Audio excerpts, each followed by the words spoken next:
Bismillahirrahmanirrahim. Assalamualaikum warahmatullahi wabarakatuh.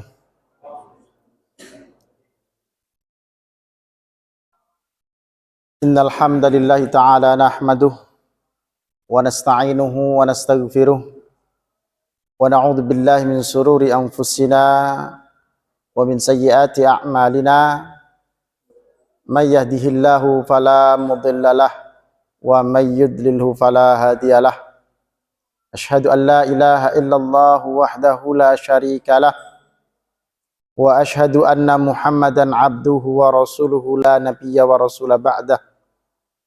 Allahumma salli wa sallim ala nabiyyina Muhammadin wa ala alihi wa ashabihi wat tabi'in wa man tabi'ahum bi ihsanin ila yaumiddin. Rabbi shrah li sadri wa yassir li amri wahlul 'uqdatam min lisani yafqahu qawli wa ba'd. Alhamdulillah, tak henti tak bosan kita bersyukur kepada Allah Azza wa Jal atas segala limpahan nikmat karunia yang Allah berikan kepada kita. Semoga kita mampu menjadi hamba-hamba yang bersyukur kepada Allah Subhanahu wa taala dengan sebenar-benar syukur. Jadikan segala nikmat yang kita dapatkan, kita miliki, menjadi sarana dalam rangka beribadah, dalam ketaatan, dalam ketakwaan kepada Allah Subhanahu wa taala. Sehingga semakin banyak nikmat, maka semakin taat. Semakin banyak nikmat, maka semakin takwa kepada Allah Subhanahu wa taala.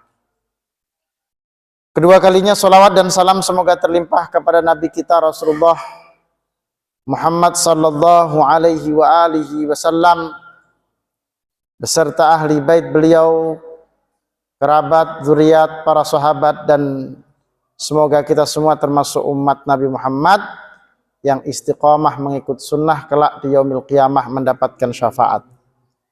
Jamaah sekalian yang dirahmati oleh Allah Subhanahu wa taala, pada kesempatan kali ini kita melanjutkan kajian kita yakni kitab Al-Aqidah Al-Wasithiyah karya Syekhul Islam rahimahullahu taala. Pada kesempatan kali ini kita akan masuk pada pembahasan poin yang ke-103. Di dalam kitab itu ada pada halaman yang ke-39. Yakni masih terkait dengan hadis-hadis Nabi sallallahu alaihi wasallam yang berkenaan dengan akidah Islam, yang menjadi dalil bagi akidah Islam, wabil khusus akidah Ahlus Sunnah wal Jamaah, akidah yang sahih tentu berlandaskan hadis-hadis yang sahih berdasarkan pemahaman para salafus saleh, generasi salaf, yaitu generasi yang bersama Nabi, para sahabat, generasi yang bersama para sahabat yaitu tabi'in, dan generasi yang mewarisi ilmu berikutnya yakni tabi'ut tabi'in. Jamaah sekalian yang dirahmati oleh Allah Subhanahu wa taala, pada poin yang ke-103 ini Allah Subhanahu wa taala, Nabi sallallahu alaihi wasallam bersabda, ajiba rabbuna min qunuti ibadihi wa qurbi ghiyarihi yanzuru ilaikum azilina qanitin fayadhullu yadhak ya'lamu anna farajakum qaribun. Hadis ini adalah hadis hasan yang maknanya adalah bahwa kata Nabi sallallahu alaihi wasallam, ajiba rabbuna, Rabb kita, Tuhan kita itu takjub, heran terhadap keputusasaan hamba-hambanya. Padahal perubahan atau solusi dari masalahnya, perubahan dari keadaannya itu sebenarnya sudah dekat. Kemudian yang zuru ilaikum azilina qanitin, dia melihat kalian hamba-hamba Allah ini dalam keadaan lemah, dan putus asa. Fayadhallu yadhak, maka kemudian Allah Subhanahu wa taala di dalam hadis ini disebutkan Allah senantiasa tertawa. Disebabkan apa? Karena dia mengetahui bahwa jalan keluar untuk kalian, untuk hambanya yang putus asa itu sebenarnya sudahlah sangat dekat. Nah, jamaah yang dirahmati oleh Allah, hadis ini adalah dalil bahwasannya Allah Subhanahu wa taala memiliki sifat takjub. Ya. Takjub, kalau diserap dalam bahasa kita, kata takjub ini kemudian diterjemahkan bermakna heran. Ya. Tentu ini menjadi dalil bahwa Allah Subhanahu wa taala memiliki sifat takjub yang kemudian kaum muslimin, wabil khusus dalam akidah Ahlussunnah wal Jamaah, kita wajib untuk meyakininya sebagaimana informasi, sebagaimana kalimat yang datang dalam hadis-hadis Nabi sallallahu alaihi wasallam yang sahih, tanpa bertanya bagaimananya, tanpa menyamakan dengan sifat hambanya. Walaupun sama namanya, istilahnya sama, tetapi hakikatnya berbeda. Yang namanya takjub atau heran ini biasanya terjadi karena si orang yang takjub ini, pihak yang heran ini, dia tidak mengetahui sebab suatu kejadian, sebab suatu peristiwa. Sebagaimana contoh misalnya kita suka takjub kalau manusia ini takjub, heran kalau melihat misalnya orang main sulap. Orang main sulap itu takjub kita. Kok bisa itu keluar burung dari dalam topi? Kok bisa keluar kelinci dari dalam kantong misalnya? Kita tidak lagi takjub begitu kita tahu ternyata misalnya kantongnya ini tembus ke dalam karung misalnya. Begitu kita mengetahui triknya, kita tidak takjub lagi. Begitu kita tahu ternyata di dalam topi tadi ada wadah penyimpanan, kita tidak takjub lagi karena kita sudah tahu triknya. Artinya takjub dan heran itu biasanya disebabkan karena kita tidak tahu penyebab suatu peristiwa itu. Ya. Akan tetapi tentu saja ini tidak berlaku kepada Allah Subhanahu wa taala. Tidak mungkin Allah tidak mengetahui latar belakang suatu kejadian. Lalu bagaimana kemudian hadis ini mengatakan Allah itu takjub, Allah itu heran kepada perbuatan atau perilaku seorang hamba? Maka heran itu, takjub itu terkadang juga terjadi karena melihat kelakuan seseorang yang tidak lazim. Kelakuan seseorang yang tidak semestinya. Ya. Misalnya, ada orang ingin pintar, tapi tidak mau sekolah, tidak mau belajar. Kita pasti bilang, mengherankan orang ini, aneh orang ini. Saya ingin menjadi orang pintar, tetapi dia disuruh sekolah tidak mau. Maka ini menakjubkan. Kita sudah tahu apa sebabnya, karena dia malas. Tapi masalahnya sudahlah dia itu malas, tetapi masih berangan-angan, masih bercita-cita ingin menjadi orang pintar. Dia ingin kaya, dia ingin sukses, tapi tidak pernah mau usaha, tidak pernah mau ikhtiar. Maka kita heran dengan kelakuan orang semacam ini. Nah, begitu pula dengan Allah Subhanahu wa taala, takjub, heran dengan kelakuan seorang hamba. Manakala seorang hamba ini ketika sudah berusaha ternyata belum membuahkan hasil, dia sudah putus asa terlebih dahulu. Padahal Allah yang Maha Tahu itu mengetahui hasilnya itu sudah di hadapan mata. Istilah kita itu sudah dalam jangkauan. Cuma kita berhenti melangkah. Putus asa. Heran dengan keadaan itu. Heran dengan keadaan hamba itu. Namun jemaah yang dirahmati oleh Allah Subhanahu wa taala, di dalam hadis ini disebutkan bahwa Allah Subhanahu wa taala memiliki sifat takjub. Allah Subhanahu wa taala heran kepada perilaku hamba ini, bukan berarti Allah Subhanahu wa taala tidak mengetahui tidak mengetahui sesuatu tentang hamba. Allah Subhanahu wa taala maha mengetahui. Tapi karena seorang hamba ini berbuat atau bersikap yang tidak semestinya, seharusnya dia tidak putus asa. Oleh karenanya di dalam hadis ini juga disebutkan bahwa Allah Subhanahu wa taala fayadhallu yadhak, dan Allah Subhanahu wa taala tertawa dengan perilaku hamba ini. Takjub, lalu kemudian Allah tertawa. Ini sekali lagi menegaskan hadis ini bahwa Allah Subhanahu wa taala juga tertawa, sebagaimana disebutkan pada poin sebelumnya, dalam hadis yang sebelumnya. Allah Subhanahu wa taala itu tertawa.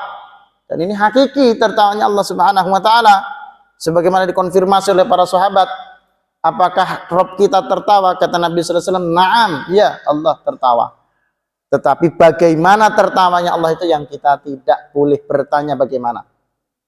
Tidak boleh membayangkan, tidak boleh memisalkan. Nah, artinya putus asa dalam konteks yang disebutkan di dalam hadis ini, Allah tertawa dengan keputusasaan hamba ini bukan putus asa yang dilarang, bukan putus asa yang dibenci. Jadi ada hamba putus asa tapi Allah justru tertawa dengan kelakuan hamba itu. Heran tapi tertawa. Bukan murka. Mengapa? Karena putus asa yang dimaksud di dalam hadis ini, seorang hamba itu putus asa terhadap dirinya sendiri, bukan putus asa terhadap rahmat Allah Subhanahu wa taala. Karena yang dilarang itu adalah putus asa terhadap rahmat Allah Subhanahu wa ta'ala, sebagaimana Allah sebutkan dalam surah Az-Zumar ayat 53, qul ya ibadiyalladzina asrafu ala anfusihim wa la taqnatu mir rahmatillah, katakanlah wahai hamba-hambaku yang melampaui batas terhadap diri mereka sendiri, janganlah berputus asa dari rahmat Allah. Yang dilarang itu putus asa dari rahmat Allah. Kalau putus asa pada diri sendiri, putus asa pada makhluk, tidak masalah. Bagaimana putus asa kepada makhluk? Putus asa misalnya kita dengan usaha kita sendiri. Kalau kita bekerja, kita berusaha untuk meraih sesuatu, terus kemudian kita merasa, wah kalau menurut saya usaha, seberapapun usaha saya tidak akan bisa meraih itu kalau tidak dengan pertolongan Allah Subhanahu wa ta'ala. La haula wala quwata illa billah. Putus asa terhadap diri sendiri. Nggak bisa kalau mengharapkan orang nih, nggak bisa kalau mengharapkan kawan bisnis nih, nggak bisa kalau mengharapkan atasan ini. Tapi kita mengharapkan rahmat Allah. Oleh karenanya kita tidak berhenti berikhtiar. Karena yang kita harapkan adalah rahmat Allah. Kalau saya belajar ini, saya udah tua ini, kalau saya mau belajar lagi, mau belajar Quran lagi, mau belajar tajwid lagi, misalnya ada yang mau belajar bahasa Arab, kalau mengandalkan otak saya nggak bisa kayaknya ini sudah. Tapi saya tidak pernah putus asa dengan rahmat Allah. Terus berusaha belajar. Saya dulu waktu sekolah nggak naik kelas, sering dimarahi guru, nggak bisa-bisa ya. Sekarang belajar di pesantren, banyak lagi pelajarannya, ada hafalan, ada ini, ada itu, pelajarannya lebih sulit. Kalau mengandalkan otak saya ini, rasa-rasanya tidak sanggup. Tapi saya tidak pernah berputus asa dengan rahmat Allah. Maka terus berusaha. Berusaha dan kemudian berdoa terus-menerus kepada Allah Subhanahu wa ta'ala. Dia tidak putus asa dengan rahmat Allah. Meskipun kalau kepada dirinya sendiri dia putus harapan. Justru ini yang kemudian seharusnya dimiliki oleh seorang hamba. Putus harapannya kepada makhluk, putus harapannya kepada dunia. Dan dia hanya menggantungkan harapannya kepada Allah Subhanahu wa ta'ala. Kalaupun kemudian dia berikhtiar, Allah Subhanahu wa ta'ala yang memerintahkan ikhtiar itu.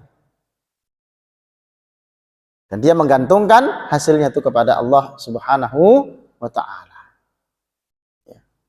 Nah, kalau orang kemudian putus asa kepada rahmat Allah tidak mungkin berhenti, tidak mungkin putus dari hamba-hambanya, senantiasa selama mereka kemudian berupaya mendekat kepada Allah Subhanahu wa taala. Kalau orang putus asa dari rahmat Allah, sudahlah putus asa dengan usahanya sendiri, putus asa pula dengan rahmat Allah, hingga akhirnya tidak sedikit orang yang kemudian mengakhiri usahanya, bahkan mengakhiri hidupnya. Karena sudah tidak ada harapan lagi. Ya. Orang sampai kemudian putus asa sedemikian rupa, mentok sampai akhirnya mengakhiri hidupnya, berhenti dari usahanya, itu karena dia menggantungkan harapannya kepada makhluk, menggantungkan harapan kepada usahanya, menggantungkan harapan kepada kemampuan dirinya, menggantungkan harapan kepada orang tuanya, mengharapkan bantuan daripada kawan-kawannya. Begitu ternyata kemampuannya tidak sesuai dengan harapan, begitu ternyata kawan-kawannya tidak memberikan dukungan, orang tuanya tidak memberikan dukungan, temannya tidak memberikan dukungan, maka dia putus asa. Berhenti dia melangkah, sudahlah saya tidak perlu melanjutkan lagi. Bahkan berhenti dia hidup, tidak perlu saya melanjutkan hidup lagi.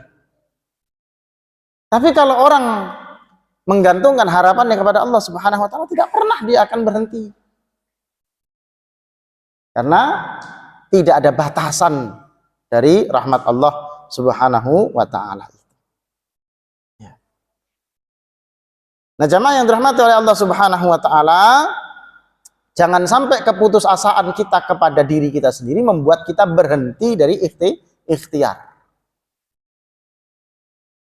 Nah, tentu di dalam hadis ini memberikan pesan kepada kita agar senantiasa kita punya sifat optimis di dalam menghadapi segala macam persoalan.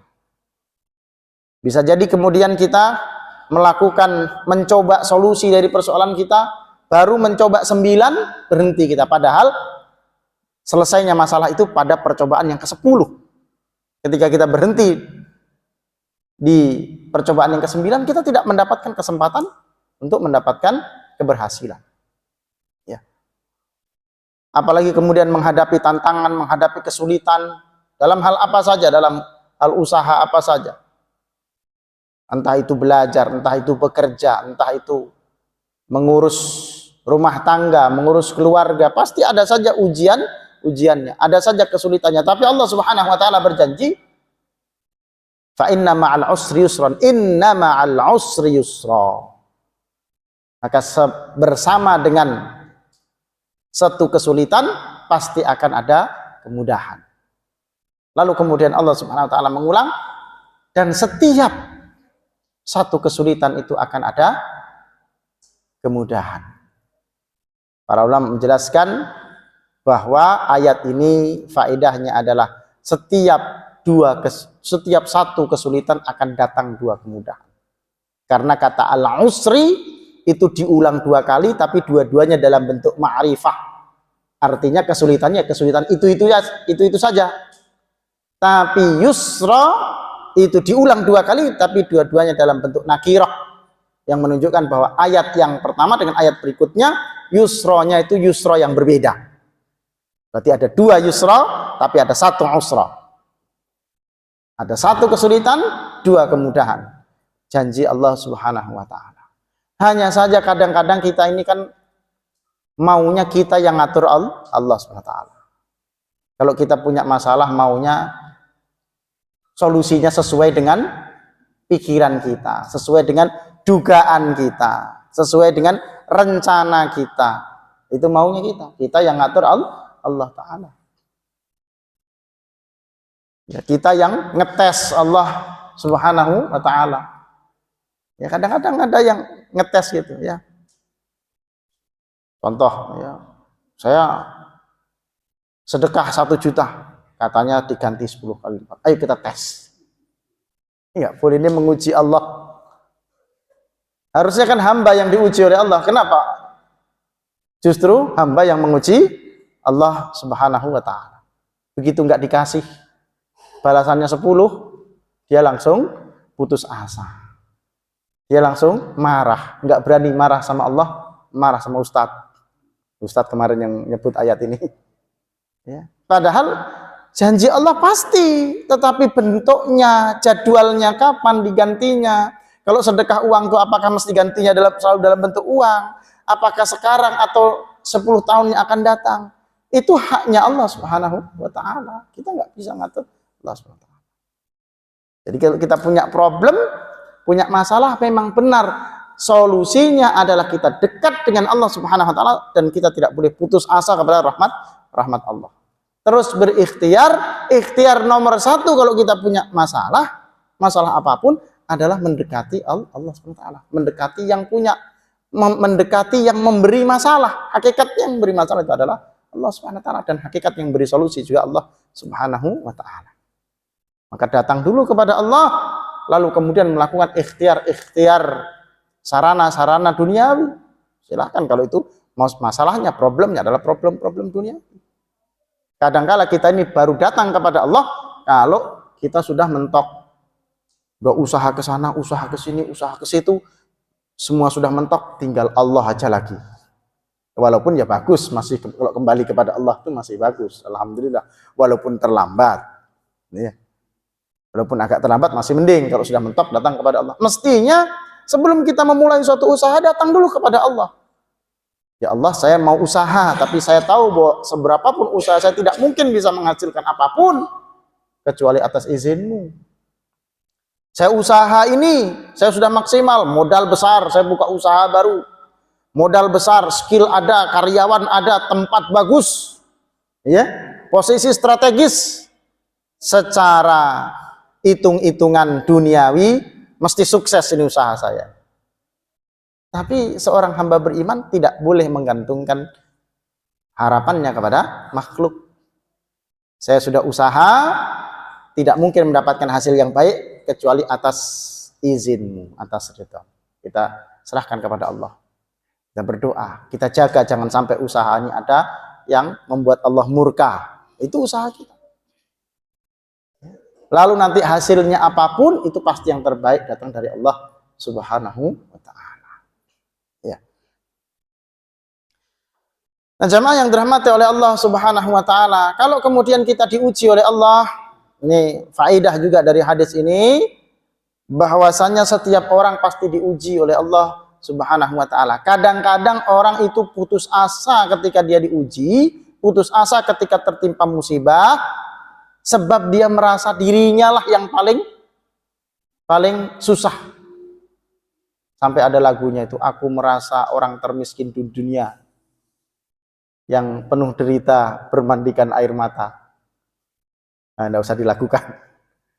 Pasti terbayang lagunya itu. Ini padahal orang yang lebih miskin daripada dia itu banyak.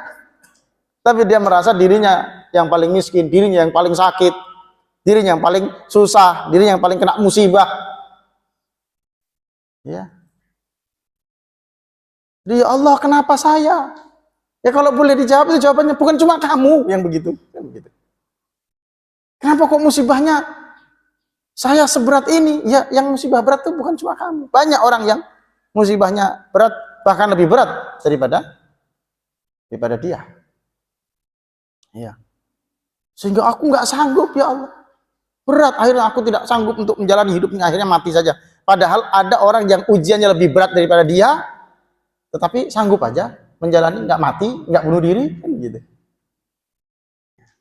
Artinya karena orang ini memang Allah sendiri yang mengatakan, wala nabluwannakum bisyai'in minal khaufi wal ju' wa naqsin minal amwali wa anfusi wath thamarat wa basyirus sabirin. Wala nabluwannakum, lam taukid di depan, kemudian ada nun taukid di belakang. Artinya sungguh-sungguh pasti akan kami timpakan kepada kalian itu musibah, ujian. Macam-macam bentuknya. Minal khauf, rasa takut. Takut macam-macam. Takut hilang harta, takut keamanan, macam-macam. Wal ju', takut lapar, takut nggak punya kerjaan, takut nggak dapat uang, takut nggak kebagian bansos, takut nggak kebagian gas, itu kan takut juga itu. Ya. Wal anfusi wath thamarat, kehilangan jiwa, takut kehilangan orang yang kita cintai, itu semua pasti akan menimpa kita. Ya, semua perkara ini pasti akan menimpa kita. Ya. Ya, rasa takut, orang kayanya seperti apa, orang kuatnya seperti apa, yang rumahnya dijaga dengan penjagaan yang ketat, pagarnya tinggi luar biasa, dijaga bukan cuma satpam, dijaga tentara, masih ada rasa takut. Pasti masih ada rasa takut. Ya, bukan hanya orang yang kecil saja, orang yang lemah saja. Takut kekurangan harta. Bukan orang miskin saja, tapi orang kaya pun, bahkan kadang-kadang orang kaya lebih takut kehilangan hartanya daripada orang miskin. Ya. Orang pegang uang 10.000. Orang pegang uang 10.000 nih, santai aja menyimpan, ditaruh di meja kah. Uangnya cuma 10.000. Tapi uang 10 miliar enggak mungkin ditaruh di sofa, enggak mungkin ditaruh di kantong begini biasa, enggak mungkin. Jangan sampai orang lain tahu. Jadi lebih takut kehilangan harta orang yang punya banyak harta ternyata. Artinya ini semua yang disebutkan oleh Allah Subhanahu wa taala dalam ayat 155 surah Al-Baqarah ini, wala nabluwannakum bisyai'in minal khaufi wal ju'i wa naqsin minal amwali wal anfusi wath thamarat. Itu menimpa semua manusia, pasti diuji. Jadi kalau ada orang yang merasa diuji dengan kesedihan, tidak cuma kita, semua manusia di seluruh dunia. Diuji dengan kemiskinan, diuji dengan, kok saya diuji dengan harta ini, susah saya, takut saya, merasa tidak tenang karena uang sedikit misalnya. Ini tidak hanya menimpa kita, menimpa semua orang di seluruh dunia. Ya. Atau sekalipun orang terkaya di dunia sekarang ini, lihat orang paling kaya yang punya perusahaan yang global, internasional, itu kerjaannya apa tiap hari? Kerjaannya tuh memantau layar, naik turunnya saham, sambil deg-degan, Pak. Kalau sahamnya turun 1% saja, itu triliunan yang hilang uangnya kan. Kita kan yang nggak punya saham, nggak pernah pusing kita memantau saham naik turun, nggak pernah deg-degan gitu. Deg-degannya yang lain kan gitu. Ya, deg-degan yang lain. Pendapatan tidak naik, tapi harga semua naik, itu kan ada rasa takut juga. Memang mereka tidak khawatir orang-orang kaya itu naiknya harga gas, melon, itu tidak takut mereka. Tapi tetap Allah sendiri yang mengatakan mereka pasti akan diuji dengan rasa takut, kekurangan harta dan sebagainya, sudah pasti. Cuma bentuknya saja yang berbeda. Jadi kalau kita mengalami berbagai musibah ini, jangan pernah kemudian pesimis dan mengatakan kita aja enaknya jadi orang itu. Enaknya jadi orang itu, enggak. Semua orang pasti diuji, sudah pasti. Allah sendiri yang mengatakan sampai dalam satu kalimat itu dua taukidnya. Wala nabluwannakum, pasti, sungguh pasti akan aku timpakan kepada kalian ujian, musibah dalam berbagai macam bentuknya ini. Dan bagi orang yang beriman, memaknai musibah itu sebagai peluang untuk mendapatkan pahala. Kata Allah Subhanahu wa taala surah Az-Zumar ayat 10, innama yuwaffas sabiruna ajrahum bighairi hisab. Sesungguhnya hanya orang-orang yang bersabarlah yang dicukupkan pahala mereka tanpa batas. Pahalanya sangat besar yang namanya sabar. Yang namanya sabar itu atas ujian.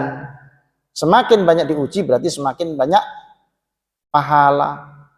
Sudah kita pernah sampaikan bahwa bahkan ada tingkatan di surga itu, kata Nabi SAW, yang tidak ia bisa mencapai dengan sholatnya, dengan puasanya. Tingkat surga ini tinggi sekali tingkatan ini. Kalau dia mau meraih dengan sholatnya nggak akan cukup sholatnya seumur hidup. Kalau dia mau capai dengan sedekah hartanya nggak banyak, nggak cukup. Dengan jihadnya bahkan nggak cukup. Tapi dengan musibah, lalu kemudian dia sabar dengan musibah itu, dia bisa mencapai derajat surga itu. Bisa jadi jamaah yang dirahmati Allah, kita punya dosa kita tidak bisa hilang dengan ibadah kita dan sujud kita. Tapi bisa hilang dengan apa? Dengan ujian-ujian, musibah-musibah yang menimpa kita. Yang kecil, yang menengah, yang sedang maupun yang berat. Menghapuskan dosa. Ya. Atau kita ingin tadi Allah Subhanahu wa taala ingin menempatkan kita di tempat yang baik di dalam surga, tetapi amal kita ala kadarnya. Sholat tidak khusyuk, kita sholat fardu sambil pikirannya kemana-mana, apalagi sholat sunnahnya, qiyamul lail nggak seberapa, puasa kadang-kadang bahkan paling Ramadan saja, sedekahnya juga kita masih pelit misalnya. Allah tahu kalau mengandalkan amal-amal soleh ini nggak bisa mencapai derajat surga yang Allah ingin berikan kepada dia, maka Allah beri ujian. Allah beri ujian, dia sabar dengan itu, lalu kemudian ditempatkan di tempat terbaik di sisi Allah Subhanahu wa taala. Karena apa? Karena bagi orang yang sabar itu sabiruna ajrahum bighairi hisab. Orang-orang yang sabar itu pahalanya tanpa batas. Itu kata Allah Subhanahu wa taala yang mengatakan. Ya. Kita mesti ingat betul, Allah yang menjanjikan pahala yang tanpa batas bagi orang-orang yang sabar. Kemudian jamaah yang dirahmati Allah, kita lanjutkan pada poin yang berikutnya, poin yang ke-104 di halaman yang ke-40 itu. Wa qaulihi sallallahu alaihi wasallam. Beliau Syekhul Islam mengutip sabda Nabi sallallahu alaihi wasallam. La tazalu jahannamu yulqa fiha. Neraka jahanam itu terus dilemparkan penghuni-penghuni neraka itu ke dalamnya. Wahia taqul, sementara kemudian si neraka ini mengucapkan kata-kata. Jadi neraka ini bisa bicara. Neraka ini makhluk Allah yang bisa bicara. Hal min mazid. Apa kata neraka? Hal min mazid. Masih ada tambahan atau tidak? Jadi neraka itu kalau dimasukkan, dia selalu minta tambah. Masuk satu, tambah lagi. Masuk satu, tambah lagi. Terus dimasukkan, tambah terus. Itu neraka itu. Ya. Jadi orang-orang yang berbuat dosa, yang berbuat maksiat, jangan khawatir, neraka masih luas. Jangan pernah berpikir bahwa, wah, kalau saya nggak maksiat, nanti siapa yang ngisi neraka? Neraka itu sangat luas, pasti muat. Ya, seberapa banyak pun, bahkan diriwayatkan di dalam hadis ini riwayat Bukhari dan Muslim, muttafaqun alaih, neraka itu mengatakan, tambah lagi, masih ada tambahan atau tidak? Bahkan ketika sudah penuh, semua manusia yang wajib masuk neraka itu masuk semua, neraka itu mengatakan, hal min mazid, masihkah ada tambahan? Artinya apa? Walaupun manusia semua, jin dan manusia sudah masuk semua ke dalam neraka, ternyata neraka masih longgar. Sehingga neraka itu mengatakan hal min mazid. Hatta yadu'a rabbul izzati fiha rijlahu. Wa fi riwayatin 'alaiha qadamahu. Hatta sampai kemudian yadu'a rabbul izzati, Allah Rabb yang maha mulia itu meletakkan fiha di dalam neraka itu, apa yang diletakkan oleh Allah? Rijlahu, kaki Allah. Dalam riwayat yang lain qadamahu, sama juga maknanya kakinya Allah Ta'ala. Fayanzawi ba'duha ila ba'd, sehingga kemudian neraka itu mengkerut, ya, pinggir-pinggirnya mengkerut ke tengah, sehingga akhirnya jadi sempit, jadi penuh akhirnya. Fayanzawi ba'duha ila ba'd fataqulu qat, sehingga kemudian neraka itu pun mengatakan cukup sudah penuh. Jadi pertama masih longgar, padahal semua sudah masuk, tapi dia bilang masih longgar. Lalu kemudian Allah Subhanahu wa taala meletakkan kakinya sehingga neraka itu pun mengkerut, sehingga menyempit, sehingga kemudian penuhlah neraka itu. Nah, jamaah yang dirahmati oleh Allah Subhanahu wa ta'ala, hadis ini menunjukkan adanya qadamullah, kakinya Allah Subhanahu wa ta'ala bagi seorang mukmin ahlu sunnah wal jamaah. Wajib kita meyakini informasi yang datang dari Nabi sebagaimana adanya. Nabi mengatakan Allah punya kaki, dan Nabi tidak mentakwil. Nabi tidak mentafsirkan yang dimaksud kaki itu apa, yang dimaksud kaki begini, ya, tidak mentakwilnya. Maka kita menerima betul, berarti Allah Subhanahu wa taala punya kaki. Namun tentu saja sifat kaki tersebut tidak boleh diserupakan dengan makhluk. Tidak boleh kita membayangkan kaki Allah tuh seperti apa. Tidak boleh juga ditakwil dengan takwil yang batil tanpa adanya dalil. Tidak boleh kita bayangkan, tidak boleh kita samakan dengan makhluknya, karena Allah Subhanahu wa taala laisa kamitslihi syai'. Tidak ada yang serupa dengannya. Ya. Sebagaimana dijelaskan oleh para ulama. Nah, kemudian jamaah yang dirahmati oleh Allah Subhanahu wa taala, ini mengingatkan kepada kita hadis ini bahwasannya neraka jahanam itu sudah menantikan orang-orang yang bermaksiat, sudah menunggu orang-orang yang durhaka kepada Allah Subhanahu wa taala. Mereka sudah menantikan, oleh karenanya mesti kita berhati-hati di dalam menjalani hidup ini. Dan neraka itu nanti akan, ya, setelah masuk ditinggalkan oleh Allah Subhanahu wa taala dalam keadaan, maksudnya selesainya pada akhirnya itu dalam keadaan neraka itu akan penuh sesak. Yang tadinya longgar kemudian menjadi sempit dan akhirnya menjadi penuh sesak. Dipenuhi neraka itu sebagaimana juga kalam Allah Subhanahu wa taala surah Hud ayat 119, la umla'anna jahannam minal jinni wan nasi ajma'in, sungguh aku akan memenuhi neraka jahanam itu dengan jin dan manusia dan semua manusia, kata Allah Subhanahu wa taala. Ini menunjukkan besarnya azab di neraka sehingga penghuninya, ya, penghuninya itu tidak sampai memenuhinya. Seandainya seluruh manusia dan jin masuk, itu tidak langsung penuh sampai Allah Subhanahu wa taala berkuasa menjadikan neraka itu menyempit sehingga penuhlah dia. Nah, jemaah yang dirahmati oleh Allah, tentu pengabaran hadis ini oleh Nabi Shallallahu Alaihi Wasallam tentang neraka ini mestinya membuat kita jadi hamba-hamba yang takut senantiasa untuk bermaksiat kepada Allah Subhanahu wa taala. Sebab Allah Subhanahu wa taala sudah mempersiapkan, uiddat lil kafirin, kata Allah Subhanahu wa taala, neraka disediakan kepada orang-orang kafir. Artinya neraka sekarang sudah ada. Neraka sudah diciptakan, neraka sudah disiapkan dan menunggu kemudian dipenuhi oleh orang-orang yang durhaka kepada Allah Subhanahu wa taala. Kita bermohon kepada Allah agar kita tidak termasuk orang-orang yang dimasukkan ke dalam neraka jahanam. Sekali lagi, jangan pernah kita bermimpi berpikir bahwa kita tidak mengapa masuk neraka, yang penting masuk surga pada akhirnya.